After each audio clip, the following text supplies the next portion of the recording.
क्या आपने कभी रात के सन्नाटे में आसमान की ओर देखा है और सोचा है, हम यहाँ क्यों हैं?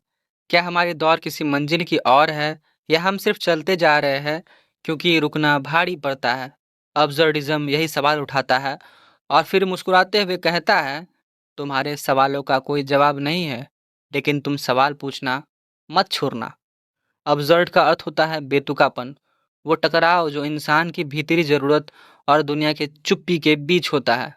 इंसान अर्थ चाहता है, उद्देश्य चाहता है, मतलब चाहता है, लेकिन ब्रह्मांड वो बस है, ना बोलता है और ना जवाब देता है। अल्बर्ट कामू कहते हैं, बेतुकापन तब पैदा होता है जब इंसान चिल्लाता है और ब्रह्मांड चुप रहता है। एक आदमी है, नाम है उसका सिसिफस। उसका काम है एक भारी पत्थर को पहाड़ की चोटी तक लुढ़काना। वो धक्का देता है, दिन रात, पसीने से लथपथ, उम्मीद से भरा, लेकिन हर बार पत्थर वापस नीचे गिर जाता है। फिर भी वो रुकता नहीं, उसे वो फिर से उठाता है, फिर से धक्का देता है, बार बार, और हर बार वो ये काम बार-बार करता है, समय के अंत तक, पर उस समय का कोई अंत नहीं है। कामू कहता है, हमें सिसिफस को खुश मानना चाहिए क्योंकि उसने हार नहीं मानी। उसे पता है कि पत्थर गिरेगा, फिर भी वो उसे उठाएगा। अब्सर्डिज्म कहता है, अगर जीवन में कोई अर्थ नहीं, तो क्या हमें निपट लेना चाहिए? नहीं, बिल्कुल नहीं।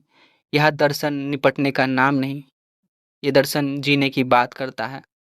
कामू कहता है, जब कुछ समझ ना आए तो खुद को खत्म मत करो, जियो, देखो, जानो, महसूस करो, विद्रोह करो।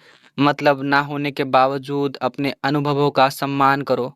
प्याले में चाय नहीं है, फिर भी चाय पीने की अभिनय करो, और फिर धीरे धीरे वही अभिनय असली स्वाद बन जाएगा। यही तो जादू है सिसिफस का। अगर ऊपर से कोई अर्थ नहीं आया तो क्या हुआ? मतलब तो हम भी बना सकते हैं।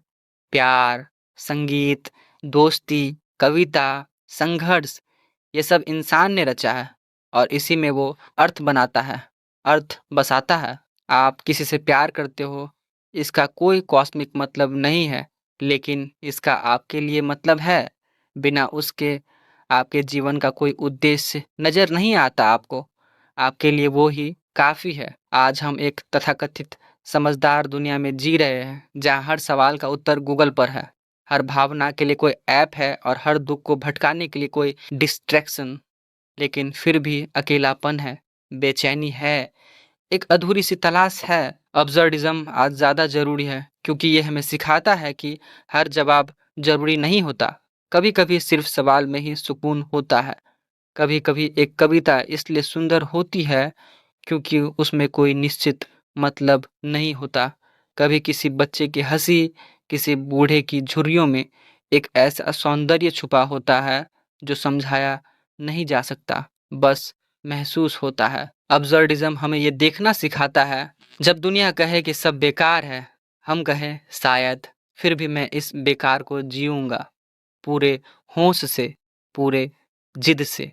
अब्सर्डिज्म कोई निराशवादी दर्शन नहीं है, ये एक बहादुर स्वीकार है कि हम अकेले हैं, लेकिन उस अकेलेपन में भी हम मुस्कुरा सकते हैं।